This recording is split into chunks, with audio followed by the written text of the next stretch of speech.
Baseball and Whatever, with your host, Justin McAwee. Because I was on campus and I had to appear like I was one of the cool kids, I would put the Star Wars book inside one of my textbooks so it looked like I was just studying for class. All right, look, there's only one return, okay? And it ain't of the king, it's of the Jedi. Vincent Francis Jankowitz IV. I'm a glorified fact checker. Last I checked, the most runs in a game wins. Actually, I am a fact checker. And Greg Probst. If you look at most Bond fans movie rankings, they have Casino Royale and Majesty in their top two. For me, these actually rank in the bottom part of my list. I mean, I love them, but they don't compare to Diamonds Are Forever. No, stop getting Bond wrong!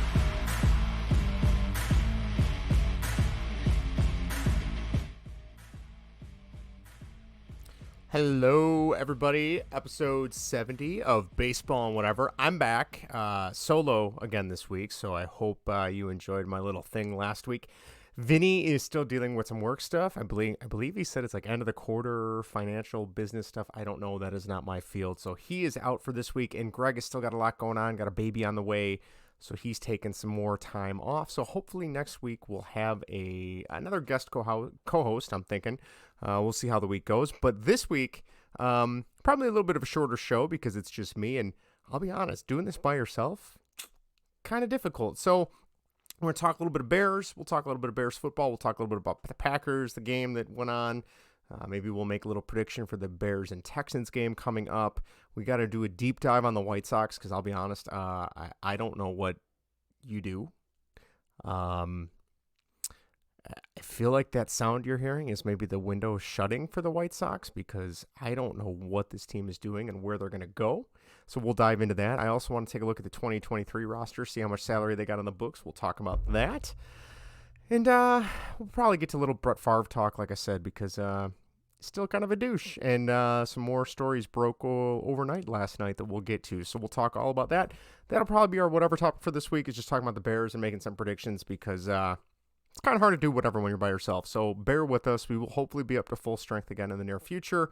And stay tuned for some cool guest hosts in the near future as well. So let's dive in, shall we? If this is your first time listening to Baseball and Whatever, thank you very much. We appreciate it. You can find us in a variety of ways. We are at youtube.com/baseball and whatever. Usually we do the shows live when it's all three of us, but when it's just one of us, we typically do them recorded. You can text us at 1-913-808-3278. That number again is 1-913-808-FART. You can tweet us at Baseball and What. We are quickly approaching 1,000 followers on Twitter, which for us is a pretty big deal. So thank you to everyone who follows the show.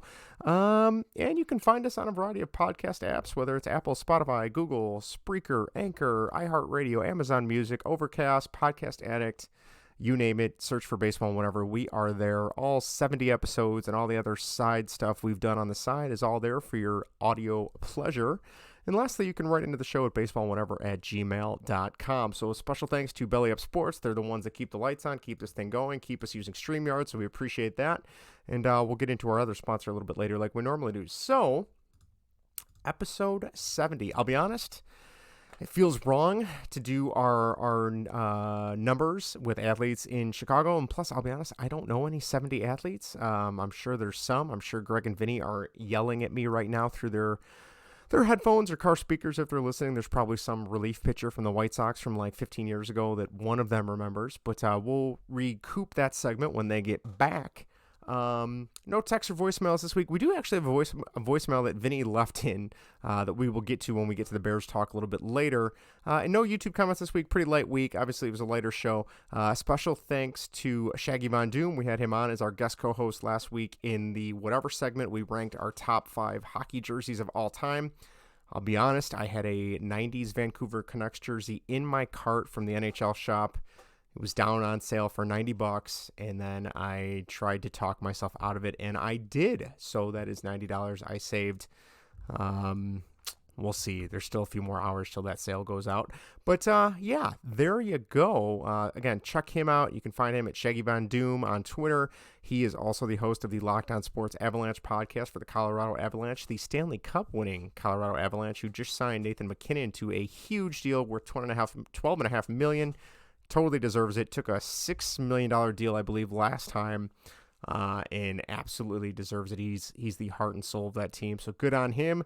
They will be a tough contender this season coming up. And yeah, let's get into the show. Before we get officially into the show, though, we'd like to thank our other partner, In the Clutch, for joining up with us here on Baseball and Whatever. In the Clutch is an awesome sports apparel company that is known for their MLB, Negro League, and MLS licensed apparel, along with great shirts to rep your favorite retro hockey, baseball, and football teams. Even better, head to intheclutch.com right now, and at checkout, use promo code BASEBALLANDWHAT, and you will get 10% off your order. So once again, head to intheclutch.com at checkout, use promo code BASEBALLANDWHAT, and you will get 10% off your order. So thanks again to all the folks over at In the Clutch and intheclutch.com. All right, we are going to hit the baseball talk, so here we go. Baseball. Welcome back to Major League Baseball. Sort of. Taking a look at Chicago's two favorite teams and other happenings around the MLB. Oh boy. All right, we're going to start with the White Sox because technically they still have the better record despite what they are trying to do.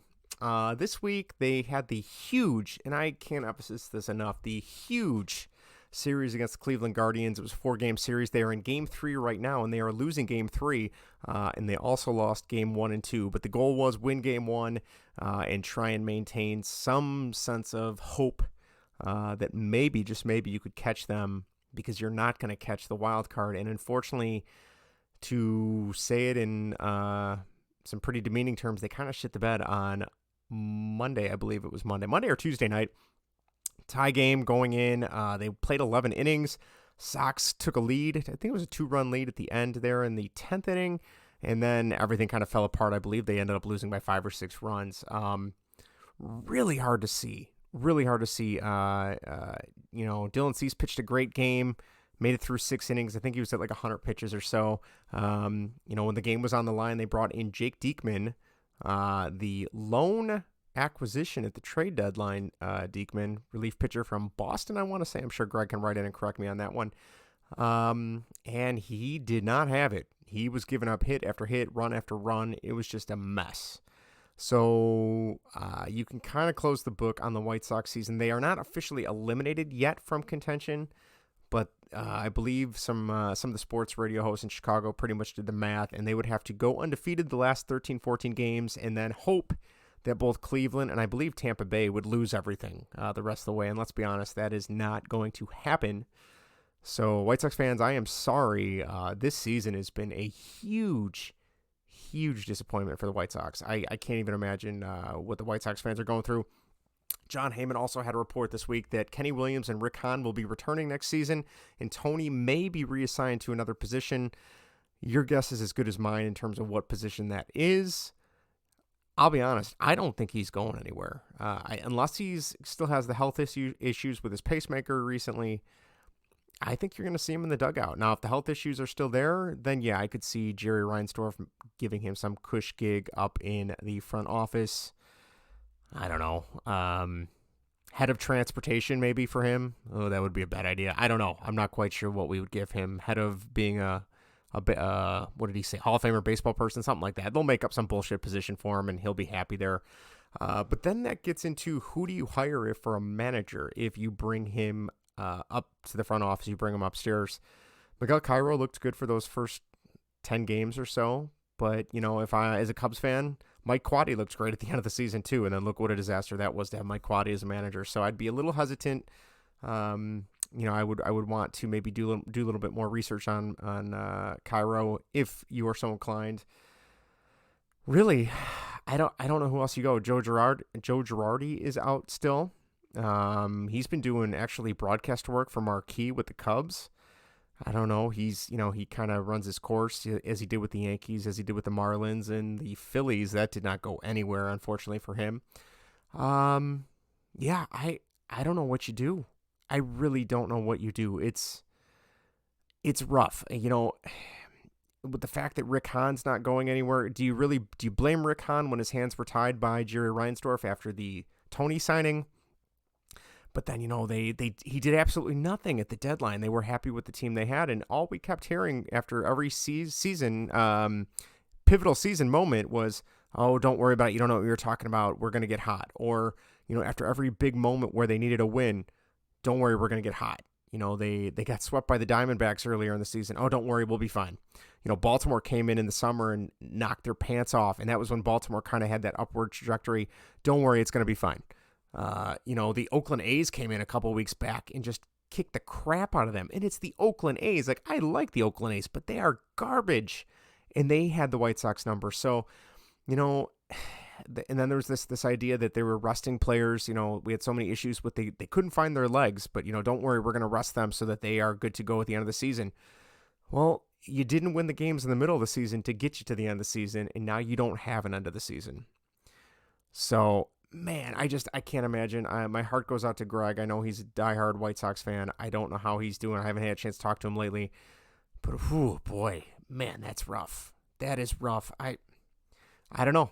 I really don't know. One thing I do want to do, though, is I pulled up let's see, where did I put it? I pulled up the White Sox 2023 salary so we can kind of get a look at who is going to be here next season and who could we possibly move if we're playing White Sox GM. So here we go.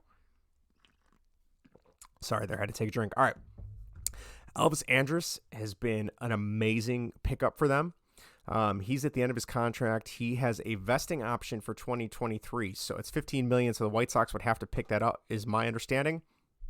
So if they do that, which I feel like they should, he's been a phenomenal pickup for them. That is something that Rick Hahn did well.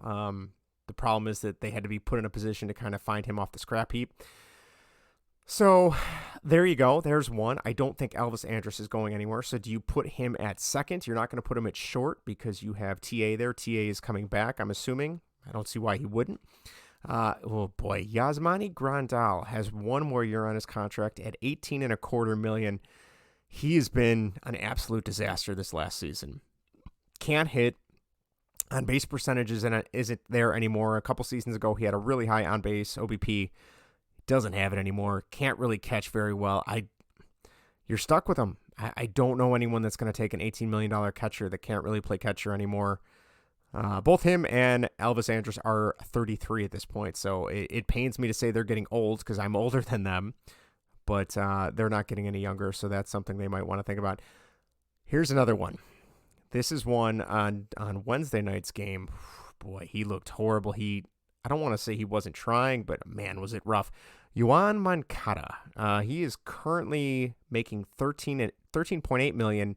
Next year, he gets a raise of $17.8, followed by a $24.8 million contract in 2024. I'll be honest, if I'm a White Sox fan, I've had my fill of Yoan Moncada. Between injuries and just not really bringing it the last couple seasons, I don't think he's what they thought they were getting from the Red Sox. Maybe that's why the Red Sox were willing to give him up when the time came. But so then you got to try and find a third baseman. Will you find a third baseman? I would assume so, but is Jerry Reinsdorf going to be willing to pay money if you still have Moncada on the books? I don't know. AJ Pollock has a vesting as a player option. We'll see if he takes that. It's worth $5 million. It's quite a salary drop. He's making $13 million there. Another pickup in the beginning of the season when I believe it was Eloy or Luis Robert went down, if I'm not mistaken. I could be wrong on that. We're talking very early, like first week of the season. And really, I like him as a player when he was a Dodger, but he did not have the best year this year. I don't know. I think you might let him walk. Liam Hendricks I think he's sticking around. He's the next one on this list. He's been doing fine. $15 million for a closer. Jose Abreu is another one. He's making almost $20 million this year. He's going to be 36 next season. Power numbers are way down. His hitting average, though, was way up. I think he was in the top 5 in the league or top 5 in the AL this season for his batting average. What do? You have a bunch of guys in the outfield right now that can't play the outfield. You could move them to first, but Jose Abreu is there. Do you move him to DH? Does he want to DH? But you also have a lot of guys in the outfield that DH too. So you have too many DHs in outfield. Let me try that again. You have too many DHs and too many first basemen and not enough places for him. I know that's Greg's favorite player. He is the heart and soul of the White Sox. He is their clubhouse leader from everything I've read and heard. But is it time to move on from him? I don't know. White Sox fans, let us know what you think. Luis Robert signed that mega deal a while back. He's not going anywhere for quite some time. Eloy Jimenez, again, he's signed through 2026. He's not going anywhere. Lance Lynn has another $18.5 million. He's had an up and down season. I'm assuming he sticks around to stay in part of that bullpen. Tim Anderson has a team option in 2023 and 2024. I'm assuming those will get picked up fairly easily. I don't think that's going to change anything. Joe Kelly is another one that Rick Hahn pointed to in the beginning of the season and said, hey, look who I got. I got this great reliever for us. He's going to pitch an amazing job this season. And he was hurt. He didn't even come back for the first quarter of the season. Then when he did come back, he was still hurt, and he was on and off the injured list for a while. Never found his groove that he had in L.A., and now you have him for another year at, $9 million. So do you try and move him? His value is at an all-time low. You're not going to get anything for him. Everyday Leori Garcia, Tony's favorite guy that really shouldn't be playing that much as he was with TLR and as the maker of the lineup. He's got another $5.5 million for 2 more years. Oh, boy. Lucas Giolito is going to go to arbitration this season, and then he's a free agent, so he's another one. You thought you had your ace of your starting rotation, and he had a really rocky season. Can he get back? Can he work with Ethan Katz and get back to where he was? I don't know. Yeah, I don't know. Adam Engel, he's got arbitration this season coming up, and then he's a free agent. Johnny Cueto's a free agent. Johnny Cueto's a guy, he is a diamond in the rough. He saved this season in May. Without him, I don't think the White Sox get anywhere near as close as they were at this point. So that's it for your big contracts. The rest of these guys are still going to be having arbitration-eligible years, like Dylan Cease, Sebi Zavala, Gavin Sheets. Those guys are still going to all be arbitration-eligible, so they're not going anywhere. Michael Kopech is another guy that, do you move him to the bullpen? Do you give up on the starting thing and just say, forget it? I'm very curious because, they thought he was going to pitch 200 innings, and I think everyone knew there was no way that was going to happen, and they ended up shutting him down early. I don't know. I really don't know. So, White Sox fans, I feel for you. I'm sorry that this season was so shitty for you, but we'll see what happens next season. I don't know. Let's transition real quick to the Cubs. Not a lot to say about the Cubs. I'll be honest. Vinny posted in our show notes, is this season over with? These games are so meaningless. Just bring on the offseason. And I kind of feel like I'm kind of there now that the Cubs have kind of regressed back to the mean. They had that little hot streak for a couple weeks there where they were looking like some good potential, which they still do have potential for next season. I'm actually cautiously optimistic for next season. But these last few games, I turned on the Pirates game today and I was like, why am I watching this? These two teams are really not playing. They are playing for nothing, realistically. Miguel Amaya, another catching prospect that we've heard so much about. He was kind of be the heir apparent to Wilson Contreras. He's having ankle surgery now, so I feel like his chance in the sunlight or the spotlight, I should say, is kind of dwindling with every injury. He's had a very rocky season, so is he somebody you can count on to be the next big catcher for the Cubs? I'm going to say no. The one bright spot for the Cubs this week, actually tonight, Hayden Wesneski. I know Vinny's going to correct me if I say that wrong. Hayden Wesneski, if you remember, he was a part of the recent Yankees trade that they got him for. He had an immaculate inning, 3 strikeouts on 9 pitches and 3 outs on 9 pitches, which, if I'm not mistaken, the last time that happened was on September 11th of 2004 for the Cubs, and I believe that was with LaTroy Hawkins, but I could be wrong on the pitcher. But I do know it was September 11th of 2004. I was a senior in high school, so it's been quite a while for the Cubs in immaculate innings. Yeah, I'll be honest, that's all I got for the Cubs. There's not much else to say. They're just kind of playing the games out, and we'll see what happens. I know David Ross was quoted as saying that he's excited for next season if some money is spent and they make the right signings, which, yeah, I'm right there with you, David, but it has to happen, and I want to see Tom Ricketts follow through on that, because if he doesn't, we might have some problems from the fan base. I think they're going to be very unhappy with him in that regard. So that does it for your Cubs. If we jump over to the MLB, the only thing I really have to say, we know the Aaron Judge home run chase is still going on. So is the Albert Pujols chased for 700. They are still going on in terms of Aaron Judge. I believe he is at 60. There was a huge stampede trying to get his 60th ball. People were saying it was valued at, I want to say $500,000, which for a 60th home run, that seems insane. It's not even the record breaker. I don't know why it would be that much, but I guess the guy that caught it ended up trading it for, I think, a signed picture, and he got to meet Aaron Judge, which maybe I'm being very, what's the word I'm looking here? Maybe I'm being very cynical, but if I caught that ball, I'm holding on for some money, especially that ball. Any other ball, first home run hit by somebody out, give it. Yeah, what do I need this for? But that's life-changing money. $500,000. You know, you're not gonna be able to quit your job, but you're gonna be able to enjoy life a little bit better. So, damn, kid, man, whoever caught that ball, I would have held out for a little more, but that is just me. Let's get to some MLB standings for those of you that are curious, because I know I am.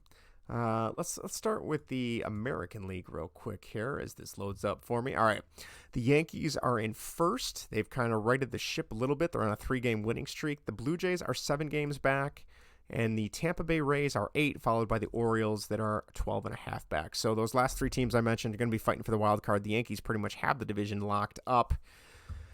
Look at the AL Central. We talked about the White Sox falling apart. Minnesota has completely fallen off the rails. They were in first place for, what feels like the entire season, and then Cleveland really caught fire.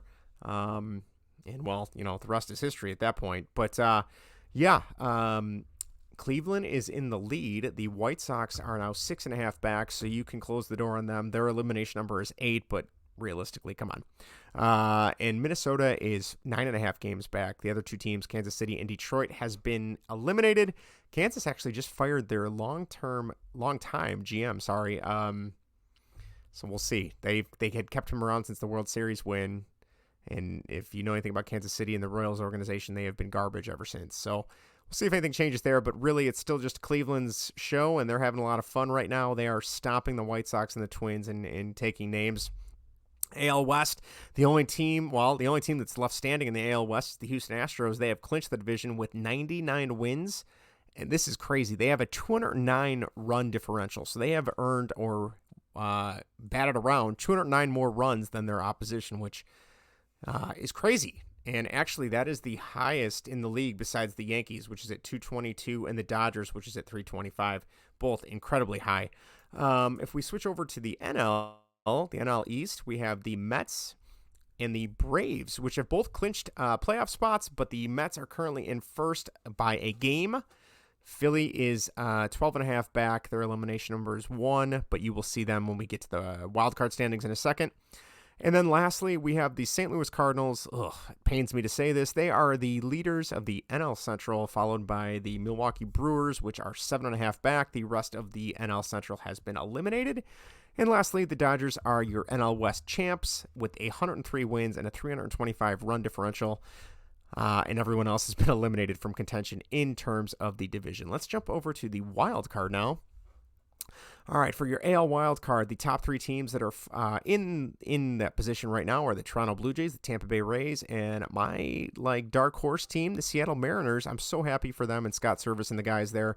Baltimore is 4 back, so I suppose there's still a chance. I would love to see Baltimore sneak in as well. Another favorite of mine when I was a kid with Cal Ripken and Brady Anderson and, who else was on that team? Rafael Palmeiro, but he kind of turned out to be a dick.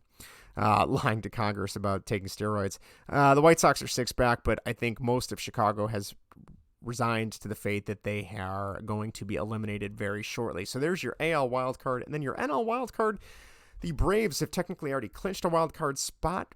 Whether or not they take the division from the Mets, we'll see. San Diego is in that second wildcard spot, and the Phillies are in the third spot. However, I'll be honest, I wrote the Brewers off for dead. They are only 2 games back at this point. So Brewers fans, hang on to your hats. They are on a 2-game winning streak. So there are your MLB standings for right now.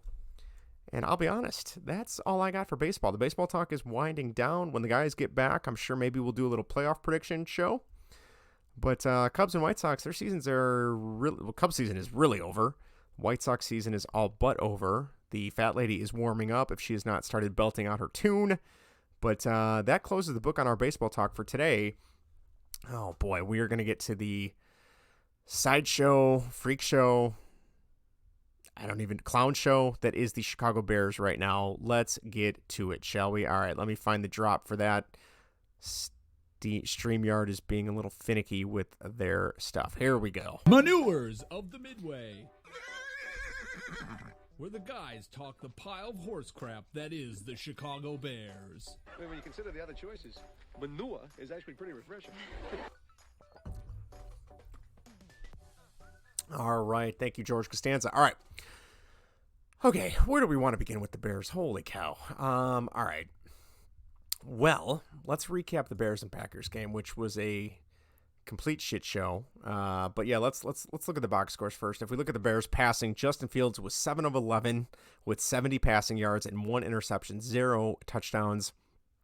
David Montgomery, 15 carries for 122 yards and an 8.1 average per carry. That was incredible. The running game was really cooking. Even Khalil Herbert, four attempts for 38 yards, 9.5 yards per carry, which is really, really good. So that running game was going, but I'd say that they relied on it because Justin Fields didn't pass too much, but they just couldn't get anything going. In terms of receiving, pretty lackluster.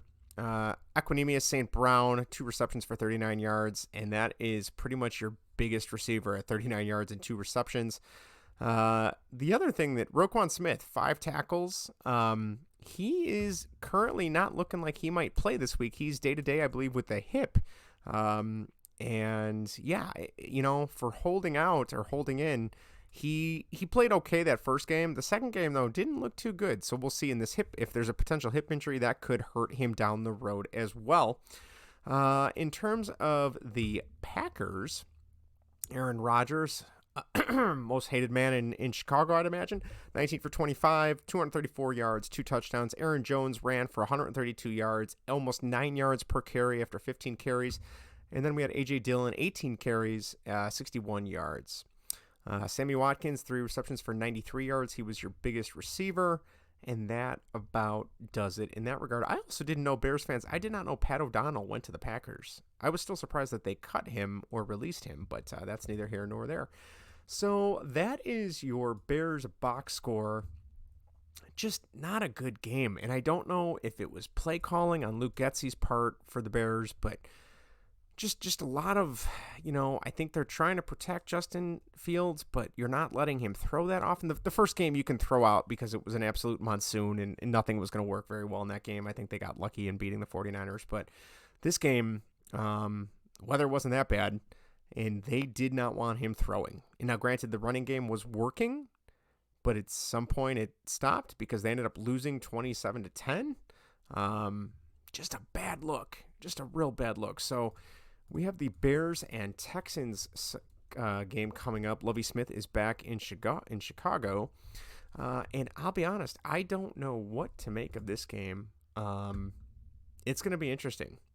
If we talk about some Chicago writers and Chicago radio personalities in the Chicago Sun-Times, Rick Morrissey, longtime writer, has the Bears winning 17-16. Rick Tallender, another longtime writer, 2016. Lawrence Holmes, longtime radio personality in Chicago, has them winning 17-16. Jason Leisure has them 26-10. Mark Potash, 2010. So everybody seems to be picking the Bears in Chicago. But, I don't know. It's going to be very telling. The weather should be fine this week in Soldier Field. The Texans aren't that great. Lovie Smith, we'll see if this another go-around in the NFL is going to work out for him. He did not do well at University of Illinois as an Illini coach. And then I believe it was DC of the Texans, and then got that coaching gig kind of randomly, kind of oddly, in terms of just like they were looking around for a coach, and he was just, they're like, oh, yeah, you can step in. So we'll see what happens with that. In terms of predictions, I don't know. Part of me, because I'm a weird Bears fan, I just kind of want to see the Texans win. I know that's blasphemy as a Bears fan, but man, I feel like that first game, it was a mess with the weather against the 49ers, and even I bought into the hype. I'm like, maybe this team's not going to be as bad as everyone thinks. Maybe this is going to be okay. And then the Packers game, it was like, no, that was a kind of a readjustment in terms of, this team's not very good. So we'll see. I don't know. I really don't know. I'd love to see them win, but I could see them losing. And if that happens, then watch out. Chicago fans are going to go nuts. Even though I think we need a reality check of what this team is this is not their year. They are going to be dead last. No matter what they do, they don't have the personnel. Now next season, after I think they have like $100 million in cap space next season to spend, if I'm not mistaken. Then we'll see. We'll see how it goes. If they spend and they get some receivers for Justin Fields and they beef up the offensive and defensive lines, maybe we'll have something to cheer about next season. But let's be realistic, Bears fans. This season they're not going anywhere. There's no way. Maybe we'll compete for third with the Lions in the NFC North. But I mean, that's where it's come to. We are competing with the Lions. Because realistically, we're as bad as the Lions. As a franchise, we're as bad as the Lions. I know everyone's going to say 85 Bears, but that was 37 years ago. I'm 35. I wasn't born yet. Most fans these days don't give a shit about the 85 Bears, in my opinion, because they weren't alive. We hear about this amazing, illustrious group, but what have we had since? The 06 Super Bowl, Devin Hester runs that touchdown back on the initial drive kickoff, and then it was all downhill, and the 03 season was good. But I mean, look at the people we've had in place. I mean, the biggest excitement as a Bears fan is Ted Phillips is retiring after this season. The accountant / wannabe Bears executive that has his hands all over this team but doesn't have any background in football. Ugh, God, this organization is so frustrating. But anyway, there's your Bears and Texans preview. I'm going to go,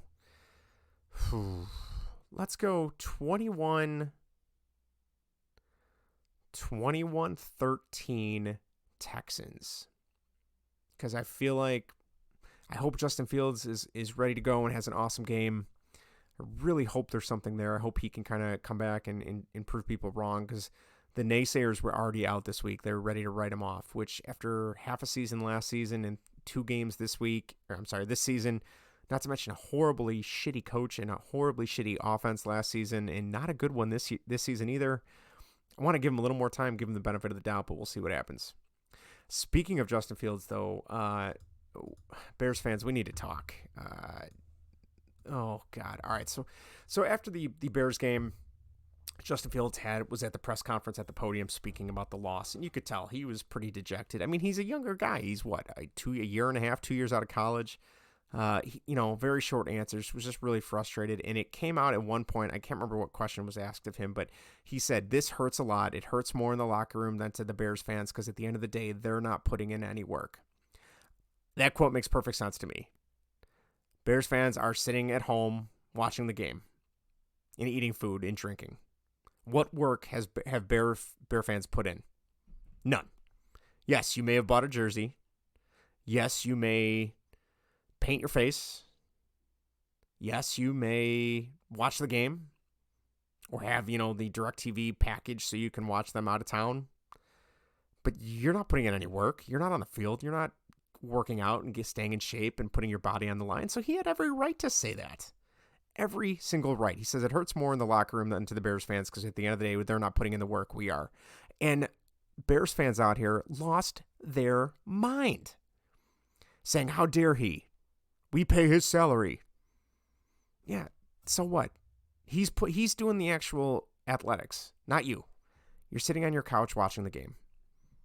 It's to the extent of when people say we when they talk about their sports team, and I'm guilty of it too, but you are not a part of the team.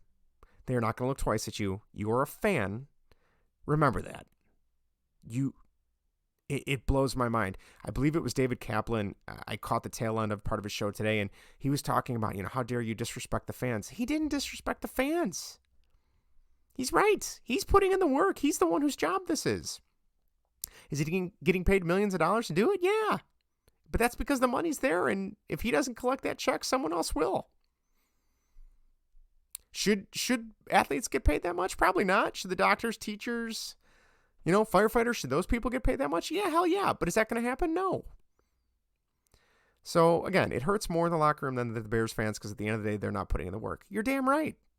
The locker room should be sad. They're the one that are sad, bummed out. They're the ones that are putting their bodies on the line. I watched the first half of the game, and then I turned it off. I didn't put my body on the line. I sat down and relaxed on the couch. So he had every right to say that. I thought it was crazy. He was at the podium again today and kind of had to retract and apologize and say that's not what he meant. And he realizes how valuable the fans are and how much they mean to him and how important they are to the city of Chicago. He should not have had to do that. That's a joke. Absolutely ridiculous. Come on, Bears fans. Lighten up. You have a quarterback who has a chance to be something special. Let's not run him out of town before he gets good. Mitch Trubisky people ran out of town, and before I came down here to do the podcast, he wasn't looking half bad for the Steelers tonight. Jay Cutler's another story. I can't stand Jay Cutler. But all in all, Bears fans, take a chill pill. We do have a voicemail from Vinny. I'll be playing this real quick. It might be, I believe he has something to say about some of this stuff. Let's see. I think he also called in trying to be funny, trying to be a different caller. So play along, but this is Vinny. Let's see what he has to say. Hey, long-time listener, first-time caller. I just got to say the Bears game was a disappointment. Gosh, they started off great. The first drive looked awesome. Defense played well. The second quarter, everything just went to crap, and it was horrendous. Silver lining, they made second half adjustments again. They only gave up 3 points on defense. They ran the ball very effectively, which is awesome to see. I haven't seen that since the days before Matt Nagy. Field looked okay during the game. Some issues there. I'd like to hear your thoughts on that. And it seemed like he missed some throws, seemed a little erratic back there. Hopefully the next two games against somewhat lesser opponents, he can look better and more comfortable. He is, second game in a brand new offense, and I don't get why people are looking to get rid of him and call him a bust right now and say that front office is already looking for new quarterbacks. I don't get that at all.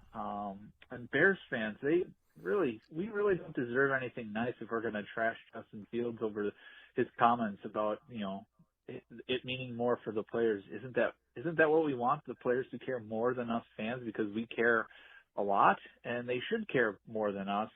So it was refreshing for him to say that, and it was an utter disappointment for fans to get their undies in a bunch over those comments. So, Justin, I'd like to hear your thoughts on that. Love the show.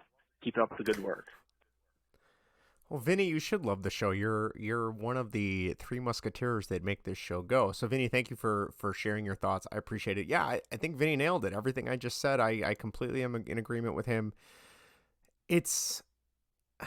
I feel like there's certain teams that have this level of fandom that is just, there's fandom, and then there's unhealthy fandom, and then there's this whole other like fanatical, which is obviously where the term fan comes from.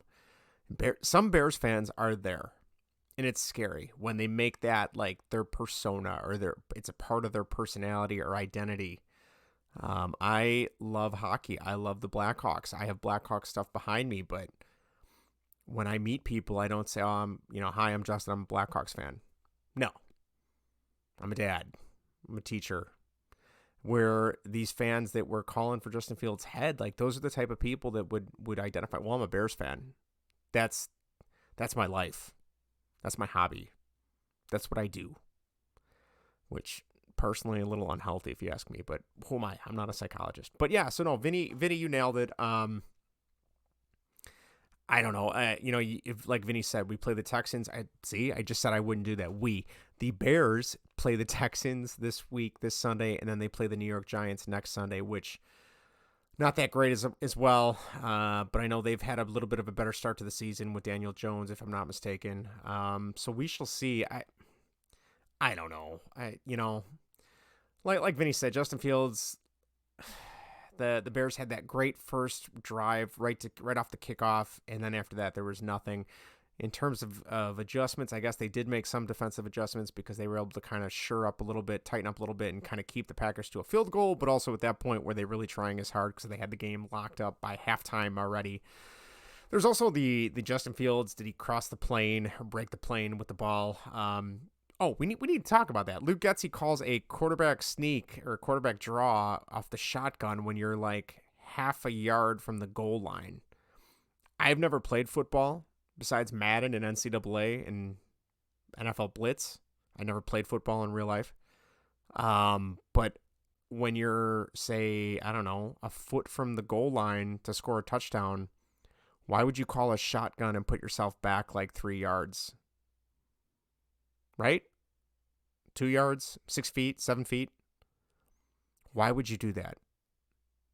I'm not even saying you have to do a quarterback sneak under center, like an I formation, old school, Bears football kind of bullshit. But why would you? You're like a foot away from the goal line. Why would you push yourself back even further to run? I get it if you're going to pass because you want time. I don't know. Luke Getsy came very highly recommended when he got here from Green Bay. I want to give him more time, but when you're not calling enough pass plays for a quarterback that's supposed to be a pretty good passer, you're not showing us much. Is it because you don't have the faith in him already after 2 games? Is it because he's not your guy? You guys didn't draft him? I don't know. So we shall see this Sunday, Bears, Texans, the revenge of Lovie Smith. He looks like Santa Claus now with his white beard, but we'll see. We'll see what happens. I guess I'll be honest. I think that's going to do it for baseball and whatever this week. Baseball and Bears football this week for whatever. Thank you guys for listening. I greatly appreciate it. So let me run through a couple things here in terms of if you want to get a hold of us and let us know what are you thinking for the Bears this week. Let's turn that down a little bit. If you want to reach out to us, you can find us on YouTube, youtube.com/baseball and whatever. You can also tweet us at baseball and what. You can text us or leave us a voicemail at 1-913-808-3278. That number again is 1-913-808-FART. And don't forget to like, share, and subscribe. If you're on Spotify, give us a thumbs up. If you're on Apple Podcasts, we would love another review. I think we have 18 5-star reviews, 17 5-star reviews, and somebody gave us a lower one, so they must be mad at us. Maybe they're a Cardinals fan or a Twins fan, and we were bashing them. Anyway, we'd really appreciate it if you did that. Till next time, we'll see. Vinny might be back next week, or we might have a guest host. You'll have to wait and see. So until next time, this is Justin. Take care and have a great weekend. Bye, everybody.